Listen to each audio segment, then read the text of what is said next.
There's different facets of wealth. So a lot of people look at wealth as like financial only. And I do think finances are a component of it, but you can have all the money in the world, but not have the health to do anything with it. And what's that? Like that's not true wealth to me. I think the best differentiator when it comes to finances is rich people have a lot of money and wealthy people have a lot of time. They looked at a survey of over 300,000 people and they related what people perceive as having health is. And believe it or not, the number one thing, and it was like twice as many people reported that better off they were financially, the more healthier they felt. The largest wealth transfer in human history is about to happen, where money is going to go from these baby boomers that are retiring and it's going to transfer to millennials. And when I say this, we're talking $76 trillion. This is going to be the largest wealth transfer ever in the history of the world.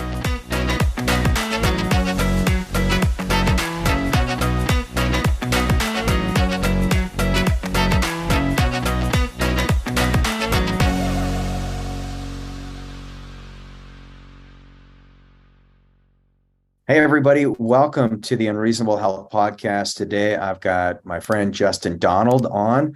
He is the founder of Lifestyle Investor, just a genius when it comes to creating passive income, creating wealth strategies. He's going to show you today how to get rid of what he calls the golden handcuffs. And we may talk about the 10 commandments of lifestyle investing.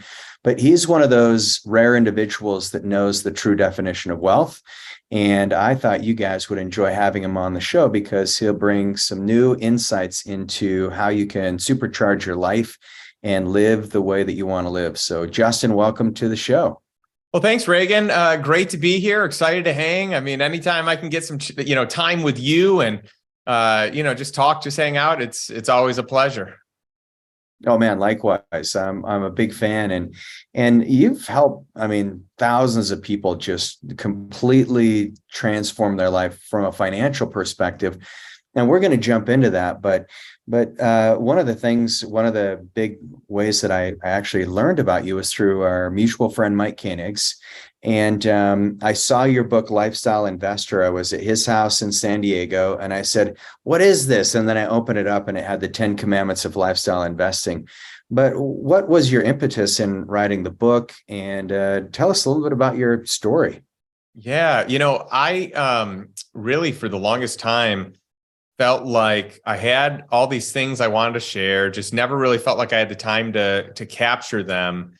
I always knew that at some point I wanted to write a book, not that I thought many people would read it. I'm actually shocked still that, we have so many people that find what I find interesting as well. That is a very pleasant surprise. But I had friends that had been, in my ecosystem for a number of years. Many of them I'd coached, many of them I'd, worked with and helping them kind of build out their passive income. And for years, they were like, "Hey man, you gotta write a book on this. You gotta, teach a course. You gotta, do more than what you're doing than just, coaching a handful of people."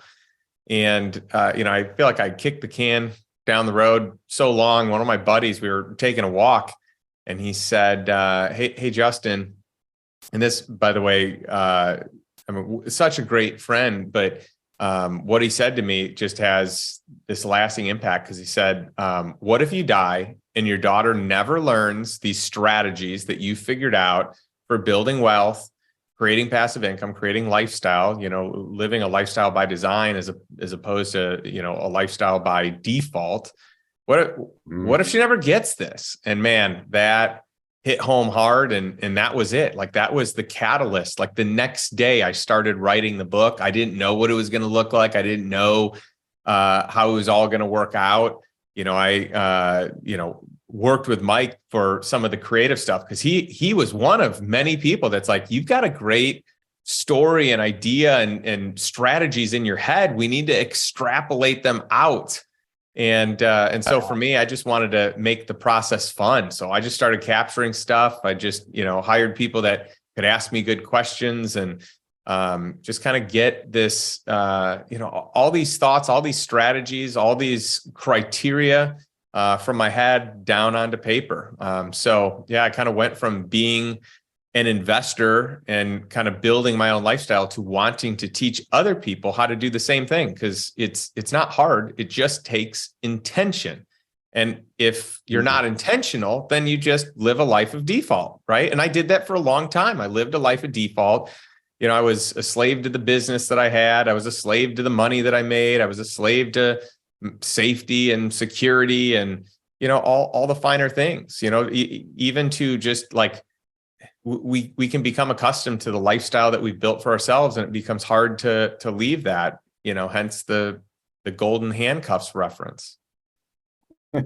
So golden handcuffs are essentially, correct me if I'm wrong, but we get stuck in the comfort zone, and what's easy now becomes hard later when you realize, like, oh, I never taught my daughter these things, and I never actually took the time to to really get my thoughts onto paper. I didn't actually try to make an impact that I could have.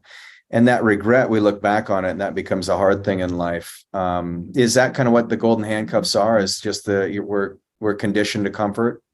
Yeah, conditioned to comfort. And I think what happens for most people is they become used to what they're making, and every increase in income has an equal increase in expenses for lifestyle, for luxury. Most people, my research has found that when most people make more money, and over time, most people make more money, most people get a raise every year, or their business grows, like over time, most people are going to make more money, until maybe they're in the retirement age. And maybe that's not the case, right? But during the working years, and what tends to happen is very few people invest or save the difference in the extra income. Most people are consumers of that income. So they earn more, so they buy more.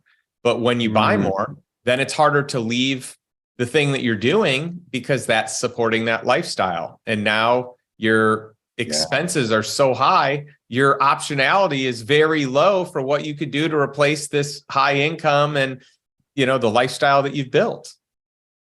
Man, so if someone's out there and they want to start a business, for example, then they're looking at the salary that they have, and they say, well, I've got to replace my salary because I've got my mortgage, I've got my car payment, boat payment, whatever they may have, the expenses they accumulate. And so I think that's if I look at one of the interesting things about health is they looked at a survey of over 300,000 people, and they related what people perceive as having health is. And believe it or not, the number one thing, and it was like twice as many people reported their financial well-being had a higher ratio of to their health. The better the better off they were financially, the more healthier they felt. Even if they had chronic disease and all these crazy things going on. So I think you bring up a good point, because the stress of accumulating expenses can really drive people down the wrong pathway. So how is it that you help people shift out of that? Yeah, well, some of it is mindset, but some of it is actual strategy and actual opportunities to be able to invest and to be able to buy assets that produce income. It's such an interesting thing, because you think about, like, for most people, for example, most people can't just leave their job. Let's say someone has a job. Most people can't leave their job and go do something else, because the unknown of, can I get a job? Will it be the same amount? Will it be close? Will it be, will I know everything? There's so many variables of uncertainty that holds people back. So I found that if you can help people bridge the gap of creating passive income to cover expenses, then it becomes really easy. Moreover than that, I think most people kind of get trapped into doing what they're doing, whether it be a job or a business. I mean, you see this on both sides, right? I've got a job, it's safe, it's secure. I know if, I put X input in, I'm going to get Y, output and a certain amount of income to correspond to it. A lot of people build businesses thinking that they want freedom from this, this job, but they often build themselves into, a more, I guess, glorified job, right? They don't own the business owns them, and they work harder and they work longer. And yes, they make more money in many instances, but it becomes harder to leave, and it becomes harder to replace yourself in that. So my goal is to help people buy their time back, right? So this can go across the board. How do you buy your time back? Well, figure out how to buy assets that produce income that cover your lifestyle costs. Because when you don't have to provide for your lifestyle, when that's taken care of, I almost guarantee that, the vast majority of the world will likely do something different, right? They'll likely have a different job. They'll likely have a different business. They'll run their business differently. Maybe they'll keep the same job, but they would do half the hours. The odds are really good that if all of your expenses were covered for the rest of your life, you would make some changes that would be pretty powerful to your lifestyle, to like all facets, to physical health, mental health, spiritual health, enjoyment. And so my goal is to really help people. I've done this through coaching in the past. Now, I've got a mastermind community of individuals, some of the best and the brightest that love to learn and love to share their expertise. And I have different investments that I have helped people learn how to vet and learn how to, buy on their own terms, buy their time back. Man, I think that's brilliant. There's a book called Buy Your Time Back, Dan Merkel or something like Dan that. Martell. My wife got Martell, yeah. And so if you think about the things that you do, and word on the street is that Justin Donald is the best curator of great deals. Like you've got this capability of seeing great opportunities and executing on those, but then spreading out the wealth so that other people in your community can take advantage of it. Well, thanks for the kind words. Yeah. It's funny because most people show up because they think they want deal flow. They want the passive income. That's what most people think. That's why they want to be part of the community. The reality is when you meet other like-minded people that are playing the game of life and business and health and wealth at just another level, and you can kind of glean wisdom from them, like that's huge. Plus then there's the education piece. Plus then there's the tax saving and tax strategy piece where, you can save hundreds of thousands of dollars, and in many cases, millions of dollars with just a few tweaks of the strategy for, things that most people like you and I don't know about. Yeah.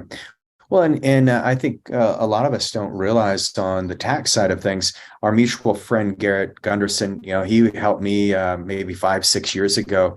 And he told me I was tipping Uncle Sam. And I started realizing like, oh yeah, I guess I should be a little smarter, because that's a month of my life that I spent working, paying the government, and they're not even asking for the money. They say, well, hey, you forgot to take your deductions.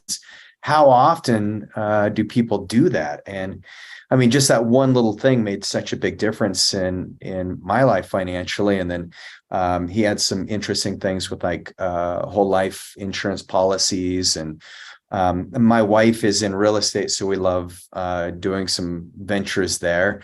But there's just so many amazing opportunities. And I think that's the beauty of America, is it's the one country where we could all come to and we could say, hey, capitalism is actually a really positive word if you use it. If you know how to use it, then there's endless opportunities where you can work with someone like Justin and maximize what you're doing. And you don't have to necessarily be a 9-to-5 worker, and you can still enjoy a great lifestyle, and you can still add value in brand new ways to people's lives. So you've dedicated your life to your daughter. And that's one of the motivating factors for you is you don't want to miss a recital. You don't want to miss a birthday. You don't want to miss a sporting event. What changed for you as a dad when you made that decision? It's interesting. I think that I had a perception of who I was and how I showed up that was just not reality. So I said I'm a family man and I'm very dedicated to my family. And I think it's always dangerous to play the comparison game. And you can say, hey, compare me to whatever other dad, and I bet I show up pretty well. But what my wife likes to say is, well, compare yourself to the best of the best and see how you show up. Because isn't that what you're striving to be, and how you're striving to show up? And it's such a great eye opener. And so for me, for a long time, I said, yeah, I'm a family man, family first, business second, except that when you looked at my calendar said, wait, you're a businessman first and a family man second, and so it was like, I remember like going through and I was like, oh my goodness, I totally thought I was this family man.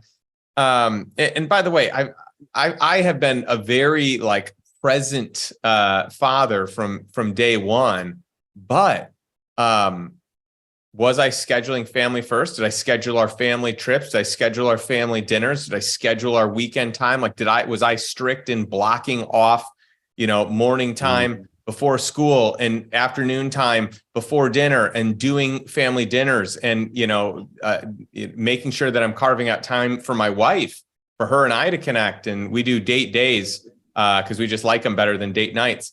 And just, guarding the weekend. And so like, once I actually was intentional and deliberate and understood that my schedule was the purest reflection of I guess my priorities in life, everything really changed. And by the way, from a health standpoint too, right? I used to just try and squeeze in wherever I could, the fitness part, or, now for me, it's like, no, I've got to set time. I've got set time to read, set time to work out, set time to, do all these different things. So I schedule my family, I schedule me personally so that I'm, showing up right for the people that I have the luxury and privilege to impact. But I've got to take care of me, and I got to take care of my family. Yeah. Well, and I've noticed that about you. I think this is the first time I've ever had a conversation with you sitting. And so because you're someone that's on the go, and I look at the same when it comes to health. It's like, where do you want to be when your kids are your age? What do you want your health to look like? And if I look at my parents, fortunately my dad can mountain bike still. He's in his 70s. Not like he used to, but it would be just dreadful if I couldn't do that with I have two teenage boys. I have a teenage daughter, and I want to be able to hang with them even when I'm in my 70s, my 80s. And so that requires daily intention, as you said, to kick off the show, is the intentionality. Person with the biggest intentionality wins. And so otherwise we end up in default mode. So taking care of your relationships, from what I'm hearing from you, and this is actually, I know it seems simple, but looking at your calendar, and you can say, all right, which relationship are you taking care of first? Are you taking care of your relationship with your own health? Are you taking care of your relationship with your spouse, your kids? Or is it the relationship with your work, and then you try to fit everything else in? Because I was just texting one of my clients today, and he had to cancel. He's like, I'm sorry, I have so many work things going on. He is, if I said his name, you'd know who he is. He's successful. Like, the whole world sees him, and it's like ultra level of success. He doesn't have 10 spare minutes for himself. And so talk about a golden handcuff nightmare. That's it. And you've been able to circumvent that. You live a great lifestyle. What are some of the top things that you say that you would do when it comes to keeping your body healthy? Yeah, I think we've got to keep a lot of different parts of the body healthy. For me, it starts spiritually, right? Like, so my faith is important, and really like carving out time for, devotions. That is like first thing that I do in the day. And keeping the intellect sharp. So I read every day. I read a lot. I love to read. And, my goal is that I'm finishing, at least a book a week, and hopefully I can get through more than that. But I love to read. And so that keeps me sharp, right? And then, taking care of my body, making sure I'm getting to the gym. And by the way, I've done all the things. I've done all the diets. I've done all the fasts. I've done all the, regiments, right? So right now I'm just doing something real simple. I'm just doing 30 to 45 minutes of weights. And I generally do that 5 days a week. And then I love to play volleyball. So I play generally, every Saturday morning. have a day of rest, and then I try to get 10,000 steps in a day. So nothing crazy. And I lift super low weight, so it's, and I try to eat clean, but all these things. And as a general rule, like I'm okay having exceptions to the rule, but if you can follow the general rule and you can have a good diet and you can, be active and you can, just at least get in 30 minutes of some sort of weight routine 3 or 4 days a week, and then just walk 10,000 steps. That's it. That's what the experts say. It's amazing what can happen. Yeah. Well, and if you add up all the physical activity you have, the largest group of participants in a longevity study was 128,000 people followed over 30 years. And what they found is that the participants who exercise 300 minutes of moderate activity per week or 600 minutes of mild activity per week lived 27 to 31% longer than those who didn't. So you're right in that pocket, which is awesome. So and then as far as like keeping routines going with your wife, you guys tell me about the date. Instead of a date night, it's a date day, which I love that. Well, we just decided to get clear on like what was good for us, so we just thought, how are we going to have the most energy for each other? Like, where are we going to be filled up the most? And by the way, one of the things that we do every year is we do this in-depth marriage and family planning day. It's just, I've got an outline that I have used and put together over the years of what I think are the most relevant things and important things that we're, talking about and talking through and like, coming to agreement on, and just kind of like walking in the same direction, right? Like having the same goals and being on the same team. And so we do that one day a year to kick off the year. And then we like to follow up with quarterly overnights. And, from there, we generally will do like 1 week away, at least just the two of us, plus, whatever family vacations and trips. We do a lot of travel as a family. And then we make sure that we got, guy time and girl time. So I've got some guys trips. She has some girls trips. And then, so the cadence here, you've got the annual, you've got the quarterly, you've got the weekly, and on the weekly, we just have great energy in the day. And we like a lot of the activities that you can do during the day. And we just found that at night, we were just going out to eat. We were eating more, we were drinking more. It wasn't supporting like who we wanted to be. Not that we don't want to have great meals and not that we don't want to have, fun drinks. But we didn't want that to be the focal point. We wanted us to be the focal point. And so this gives us the space to go on walks together and go for bike rides. And, we may still do a lunch as well, but and we often do, but we'll go do a yoga session together. It opens up so many more things for us to do together that are really like life-giving to us. Man, I think that's smart. My wife and I half the time will say, all right, it's date night. What do you want to do? And I'm like, let's just go on a hike, because going out to eat gets kind of old, and we don't drink much at all either. And so it's just kind of like, nah, let's just go on a hike. But I like the date day. We love to ski together, downhill mountain bike. And we just need to make it a little more intentional and call it a date day. Thank you for the great insight there. I think that's genius. What do you do to stay connected with your daughter?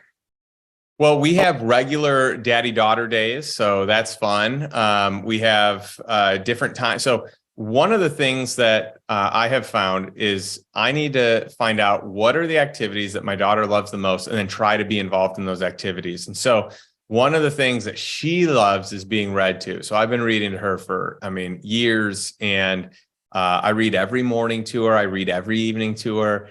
And it is so fun. And we get into these huge books, these huge novels. So we just read, 10 books of this long series that are like 700 to 900 pages a book. So we just finished that series. We've done everything. We've done Lion, the Witch, and the Wardrobe, and, Hobbit, and, like you name it, we've done it.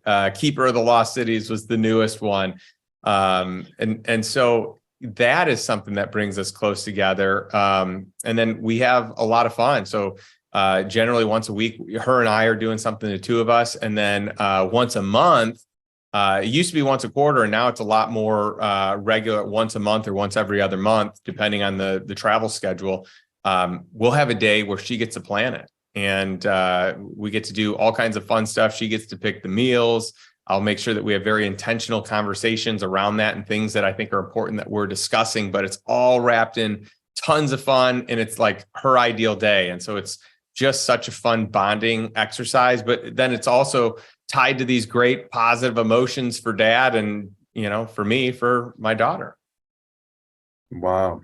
And that requires scheduling. Otherwise, you'll have meetings and clients, and you're a person in very high demand. And so for you to be able to craft your life around that is amazing. And, one of the reasons I love chatting with you is because you have you've created priorities in your life, and you've been, it's not just you're not saying it, you're actually doing it, which is great. So if we look at this and we take a step back and we say, okay, when this comes to wealth, like, how would you define wealth? And would you call yourself someone who's wealthy? Would you consider yourself wealthy? Yeah, for me, I do consider myself wealthy, but I look at the definition maybe different than other people do, and I hope more people look at it this way. But to me, it's this. There's different facets of wealth. So a lot of people look at wealth as like financial only. And I do think finances are a component of it, but you can have all the money in the world, but not have the health to do anything with it. And what's that? Like, that's not true wealth to me.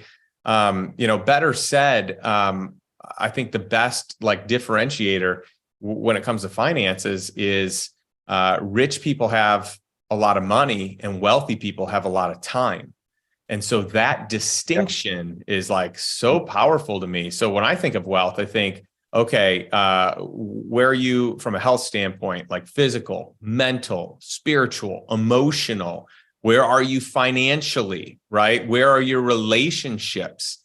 Do you have strong relationships with people, and do you prioritize those and with frequency? So all of those to me. And then I'll also say, do you have things you're passionate about, like passion projects? And do you feel like you are living a life that is full of fulfillment?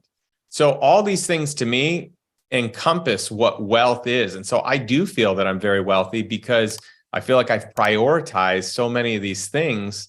And even early on in my career, when I bought my first rental property, that property replaced my wife's income. We bought her time back in one fell swoop. She was a teacher at that time, and she was able to stay home, start, our family. We had our daughter shortly after that. And so I think about that, she bought her time back just like that, which is incredible. And I wanted that for me, and I wanted that opportunity. But at the end of the day, wealth is truly living on your terms, right? So are you doing that? And for me, I feel like I am doing that. I feel like I'm living an incredible life because instead of living on someone else's time, I'm living on my time, and I have bought that time back. Man, I think that's well said, because the original word wealth, I mean, it's far more than what we just think wealth equates to financial success. But to your point, I like the difference between time. Wealthy people have time. Rich people just have financial success, and it can come or go. And so this is the importance of passive income. And you use that word passive income. How passive is it? I mean, tell me what it looks like to have passive income from Justin Donald's mind.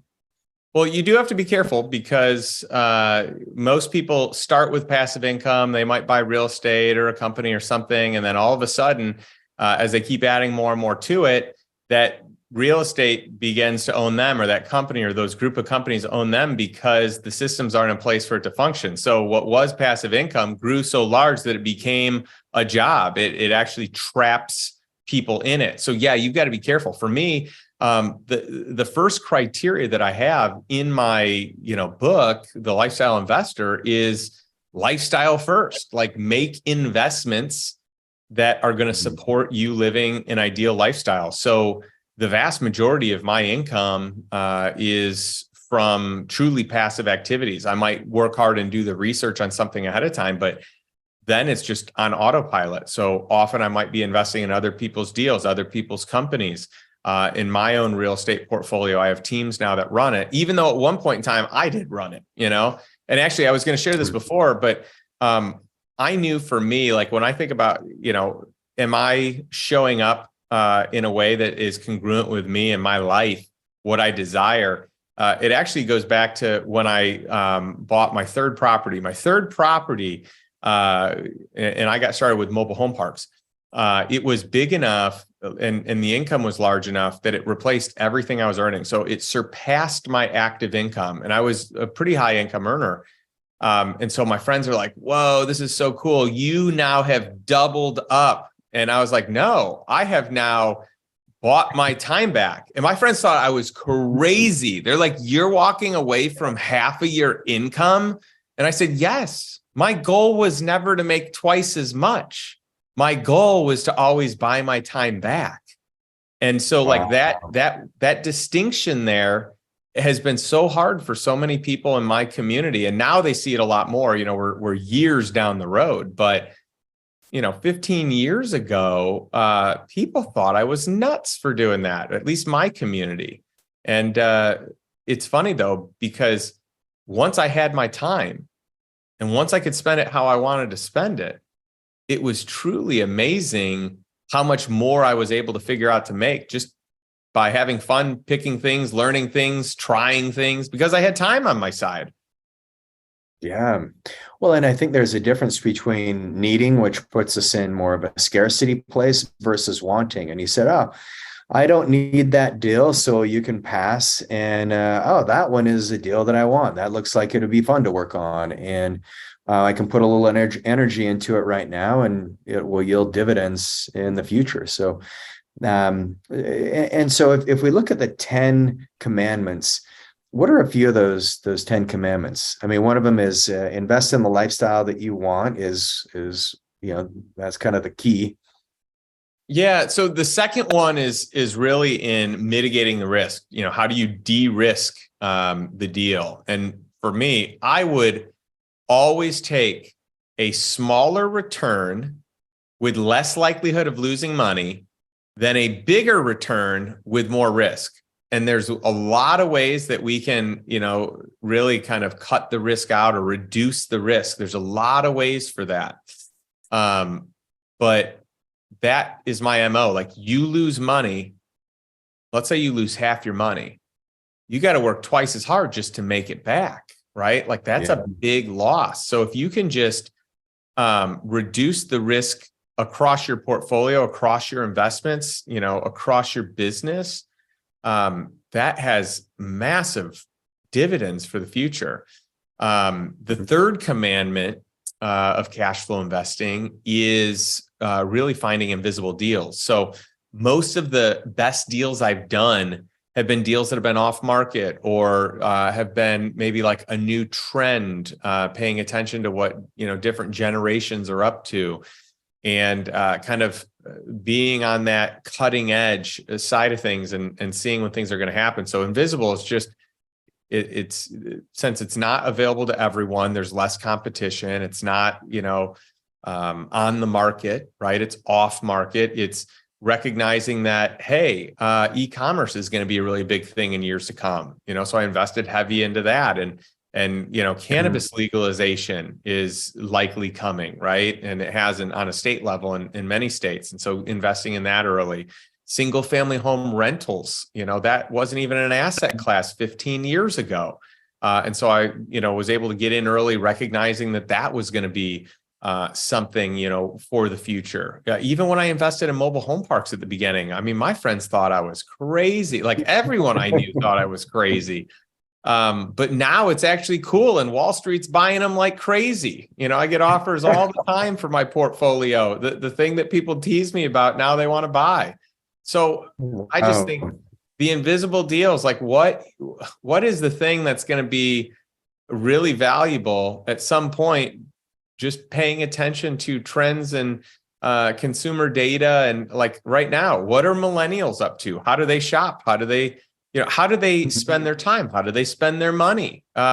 You can get some really good insight because the largest wealth transfer in human history is about to happen, where money is going to go from these baby boomers that are retiring, and it's going to transfer to millennials. And when I say this, we're talking $76 trillion. This is going to be the largest wealth transfer ever in the history of the world. Like, this is larger than the like, think about the wealth that makes up China. Like, this is just a massive amount. Wow. And as far as millennials go, do you know the population difference? I know boomers, that's a massive segment of our population. What's the difference? Is it like, do you know the numbers as far as how many boomers there are versus how many millennials there are? Yeah, I don't know the numbers. I am confident that it is a smaller group, right? A smaller group of people, but with much different preferences and shopping habits, and, just the way that they purchase, the way that they live, the way they do life. It's just massively different. But if you can get a handle on the way that they're going to want to spend money, it's going to be a lot easier to be able to create good investments, create good deals, create good businesses. Yeah, I couldn't agree more. See, and that's the invisible side that you talk about, is if you're looking at trends. I can honestly say I've never driven by a mobile home park and said, I really would love to own that. I mean, that would just, but so, that's fascinating. What are some of the, are there any other commandments you'd like to touch on? Well, I'll go through a couple more. So let's talk about the fourth commandment, which is to get your principal back quickly. So a lot of people think that they want their money invested for a long period of time. But the problem with that is, if the investment doesn't work out, you don't know it. And you've been investing, with this, general philosophy for, follow-up years after that with more money at risk.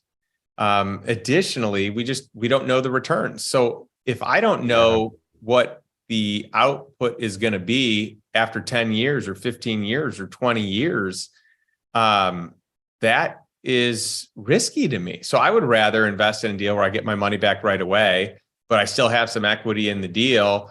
I've got upside, but I've got, it's all house money. I've got all my money back. And so, I talk a lot about the velocity of money, but many different strategies for me revolve around getting that principal back within a year's period of time, or within 2 years period of time. And in some cases, like, there are several deals I've gotten it back in 6 months, where I've been able to take those same dollars. Let's say I invested $100,000 in a business and I got it paid back. In one instance, I bought a dog training company, and this was during COVID, and we figured out how to scale this thing, and we ended up doing some big numbers. Patrick Mahomes trained his dog in our studio, which is cool. And we ended up having a big exit on this. But I made all my money back in 4 months, and then we exited at a year and a day. And so I was able to pull that money out, put it in another deal. I put it in a real estate syndication, and they did a refi at the 1 year period. So I got all my money out. But then I still had equity in that company. And then I did a note with an equity kicker, and I was able to pull that money out at the end. I did two. I did a 6-month note. I did a 1 year note, but I was able to get equity in these companies for free. And so now I've got upside, but I got all my money back. So, over 4 years, I'm in 4 different deals. I've got equity in these 4 deals, but all my money's out of the deal. So it's reducing the risk, but it's also creating this exponential growth because of the compounding, right? And that way, if a deal goes bad, I still have, upside in the deals that haven't. So the fourth commandment, get your principal back fast. Yeah, that's been just really good for me. And then to kind of pile on that, the fifth commandment is to cash flow immediately. So I like when things cash flow right away, because you're de-risking the deal. Every time you get a payment, you've got more and more money out of the deal, right? So it's becoming safer and safer. You're closer to that break even.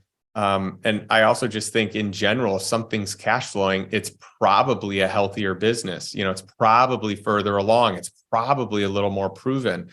So the way that most people invest is like, if you work for a company, you likely have the majority of your money in the stock market and 401ks and qualified plans, right? And then maybe there's a smidge that some people will do some angel investing with. That's pretty standard. If you're an entrepreneur, you're probably putting the majority of your money in your business.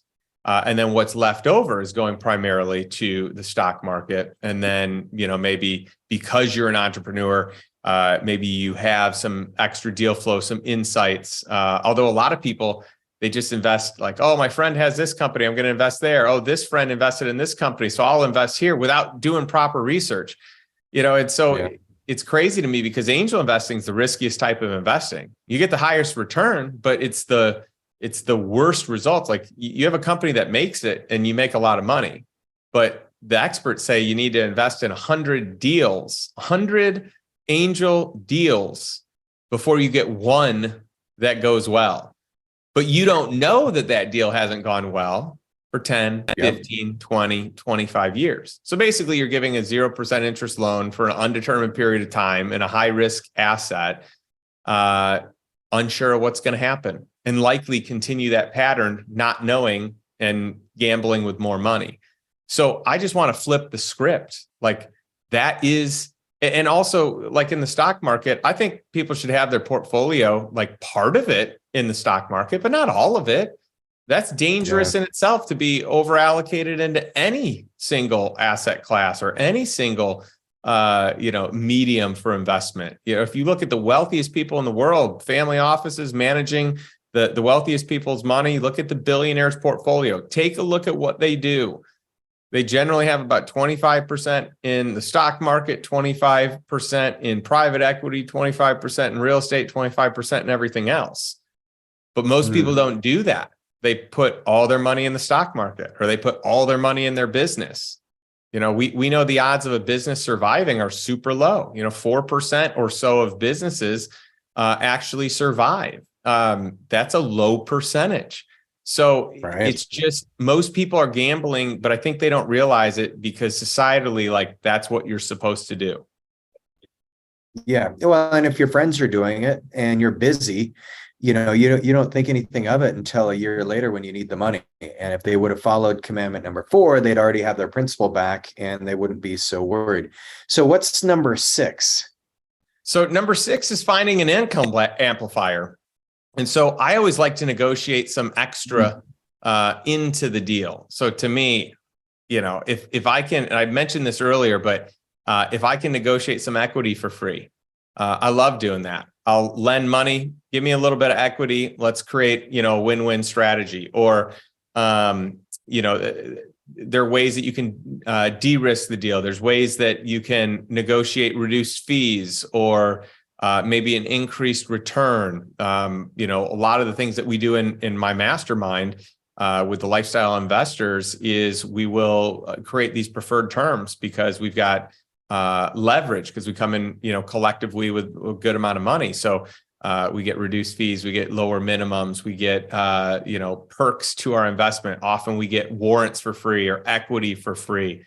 We're doing a deal this Friday where we're getting just a huge amount of warrants absolutely free for investing above and beyond what the investment dollars go for. And so that to me is just a powerful, powerful way to amplify the returns, in many cases, de-risk it, but also like create more upside.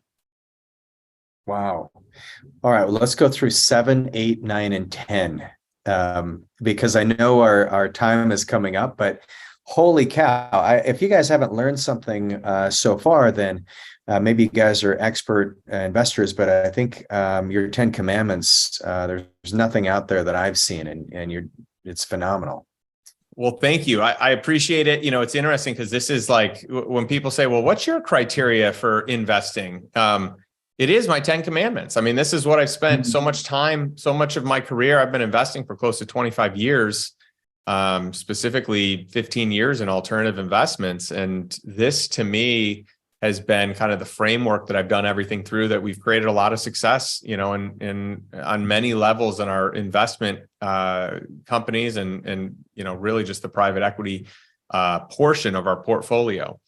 So, real quick, I'll just, kind of breeze through these, but commandment number 7 is to plus the deal. And so that's just, what's another way that we can add an income amplifier, or we can de-risk the deal? Can we put some extra collateral on the deal? When I do an investment and I want to reduce the risk, there's collateral, there's personal guarantees, but we can take it a step further. We could have 2 times the collateral or 5 times the collateral. We can have stock in the company pledged if there's a default. There's so many different things that can be done to really enhance the return or reduce the risk that exists on that deal. Commandment number 8 really is just to cut out the fat. And that one is like, there's so many people making money on you that you likely have no idea, or maybe don't know the extent to which they're making money or how much they're making, that are truly not offering that much value. So for me, I just really want to, avoid using middlemen whenever possible. I like to cut out the banks when they're not serving me. I only want to use them when it is a good win-win for me and for our team. Brokers often. So great brokers, great middlemen create value. They provide value. And in that case, I do want to pay them. I want to pay people for the value that they bring. Most, in my experience, do not. They don't offer value. So I would like to cut them out of the equation. And I also think it's important to make sure that the alignment exists in most structures and most strategies. There's just not alignment, with an investor. Like, the way that Wall Street operates, they win whether you win or not, right? Like, the way most financial advisors are compensated is based on assets under management. And so you could lose money, but they still make a percentage on your money, on your assets, right? So that to me is not in alignment. When I'm being recommended to go into products that are high commission, high fee products, that those same advisors are not in themselves, that's a conflict of interest, right? So there's just so many spots where, like, I just feel that the financial services industry as a whole is really manipulative and just really backwards and not in people's best interest. Yes. So to kind of take things home, we've got commandment number 9 for cash flow investing, and that's just to use leverage to your advantage. So I just told you how I don't really care for banks most of the time, but what I do like is banks when it ends up being a good situation for me. So I will use them in the right situation. I like seller finance whenever I can get it, on business acquisition, on real estate. Those to me, like, those are just the friendliest agreements, the best agreements. They're non-recourse agreements. With a bank, especially in the early years, there's recourse, meaning if you default, they can go after your other assets to be made whole. So I don't care for that as much, but sometimes you can structure things in a way where you really win, with the banks. You can get a good relationship. I've got some very good local banks that I've been able to develop some amazing relationships with, and they've been able to structure some great deals for me. And I think a lot of people don't even realize you can negotiate with banks, right? Like, most people think, oh, whatever the terms are, those are the terms. That's not accurate. My mortgage docs for my primary residence, I negotiated with the bank and said, nope, I need this edited. I need to change this. So everything's negotiable. And if you have a good enough relationship, you can do a lot of negotiating. I think it's brilliant. And then just to take things full circle, the last commandment for cash flow investing is really just commandment 10 of every dollar gets a return. And the whole idea here is, I want to be learning from best in class. I don't want to skimp on paying the best people out there. I am happy to pay top dollar if you are best in class at what you do. But I don't want to pay you to do it. I want to pay you to teach me why we do it. So that way I know next time. So I want to put the smartest people around me, but I don't want to just rely on them. I want to build my education around these things that I'm not an expert at, so that the next time I can do some of it myself and I only have to hire out part of it, or just so I can have like a good head on my shoulders for certain things when we're involved in a deal. Like now my negotiating skills are so much better because I've spent so much time with attorneys and CPAs seeking out why they want to do what they're doing, not just to do it for me. I think that, and bringing it back to your mastermind, I mean, you have built up an amazing community of people, and I think it's that 10th commandment. All 9 of those are just like, it's genius. Sometimes when things are common sense but not common practice, every single one of those 9 commandments is not anything that's like crazy creative and you have to get all like have a PhD to understand it. But they're common sense. And then that number 10 just brings it home, because that's the community you've created. And so, man, I really appreciate you sharing that, Justin. And the best place for people to learn about the 10 commandments is buy Justin's book, The Lifestyle Investor. It'll be the best money you've ever spent. But Justin's also got a special opportunity for each one of you who would like to increase your ability to have passive income and grow your own wealth. Justin, maybe you could share with them what that opportunity is for them. Sure. Yeah. I mean, I have a ton of products for people to be able to learn from and grow from. If you go to lifestyleinvestor.com, you can find everything. You can find, my podcast, which you're on my podcast, which is awesome. Yeah. You can find, my book. I've got an online course. I've got a blog. I've got a couple master classes, one on passive income, one on mobile home park investing. I've got, our mastermind. So there's all kinds of things. But what I wanted to just share with you and with your audience is an opportunity for a free strategy call to figure out maybe what steps would be next for you, depending on your situation. Everyone's situation is a little bit different. So if you go to lifestyleinvestor.com/strategy, you can book a strategy session with someone on our team that can, really give you personalized attention as to what might be a good next step for you. And one of the things I say in every podcast episode I do is, what's one step you can take today to move towards a life of financial freedom and a life that is, by design, not by default. It's a life that's on your terms. And so my goal is just to have, to help encourage people to take that step. So if this is one way that you can take that step, I'm honored to be able to support you in your journey. Man, well, take advantage of that. There's no cost for that that strategy session. Is that correct? Correct. Yeah, this is free. Yeah. Well, get on that. And by the way, one thing I want to do, I just want to give a shout out to you, because I think you're doing incredible work. And, I know that your audience loves you already and you don't need any build up. But I mean, I have done your lab program, and I'm just really impressed with how thorough you are, your team is, your knowledge on peptides and all the different strategies there. I actually used some of your strategies with the doctor that I was with, who wanted me to do something else. And I'm like, no way, Reagan says to do this. And so he just knows peptides like no one else. And so much so, I'm so impressed by you and what you're doing that, I'm bringing part of my lifestyle investor community to your facility here, coming up in a few weeks. And we're going to put a lot of people, a lot of lifestyle investors through what you're doing. And so I'm just excited about that. So, just from me to you, I just want you to know I'm appreciative. And I just hope your network realizes, it's like when you have parents, sometimes it's really good to pick out the bad and not see all the good. So sometimes, like as a podcast host, people get spoiled because you're so awesome at whatever your craft is. And I think it's nice to have someone else just come in and say, hey, you're really great. And your audience is spoiled to have you. Well, I appreciate that. Thank you for your kind words.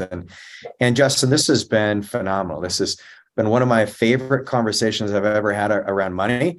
And that says a lot because I've had a lot of them. My dad is in the financial world.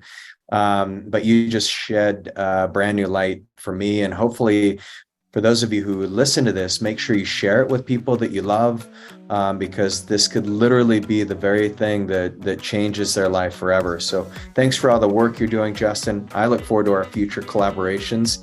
And for those of you listening, leave us a review and get in touch with Justin at thelifestyleinvestor.com.